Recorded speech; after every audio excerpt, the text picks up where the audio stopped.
This museum is found across the river from the Houses of Parliament in the Church of St Mary at Lambeth. This haven of horticultural history sits unexpectedly amidst the high rises and heavy traffic of the Lambeth Palace Road. The story of how the museum came to be here is truly touching. The church was deconsecrated in 1972 and was about to be demolished when John and Rosemary Nicholson intervened. The Nicholsons traced the family tomb of the famous 17th century plant hunters, John Tredescant and Son, to the Church of St Mary's. The Nicholsons realised the importance of this site, and they also knew that in order to save the churchyard, they would have to find it a new purpose. And so the idea of a museum dedicated to the history of gardening was born. The museum tells the story of gardening in Britain from Roman times and of the journeys of many famous plant hunters, including Joseph Banks, George Forrest, and of course, the Tredescants. You can see a whole host of gardening-related items, from a Neolithic antler pick to a cast-iron Victorian lawnmower to Gertrude Jekyll's desk. There's even a cucumber straightener on display. One curious exhibit is the vegetable lamb of Tartary. In the Middle Ages, they believed this strange plant grew sheep as its fruit.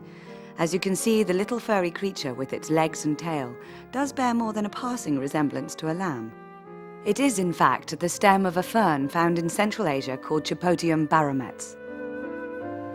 The once neglected graveyard of the church has been turned into a 17th century style knot garden that is filled with plants that were growing in Britain at that time. It was designed by Lady Salisbury, who is renowned for recreating the knot garden of Hatfield House. The style of the garden would have been familiar to John Tredescant, the elder, who was a gardener at Hatfield. 5 members of the Tredescant family are buried here in a magnificent tomb, which carries an epitaph written by Tredescant's friend, the writer John Aubrey. Local Lambeth legend states that if the tomb is danced around 12 times as Big Ben strikes midnight, a ghost appears.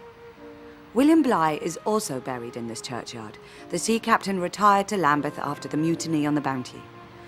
Once you have toured this delightful museum, treat yourself to something from the Garden Cafe that serves delicious homemade food, or browse in the shop, which sells all sorts of gardening-related gifts.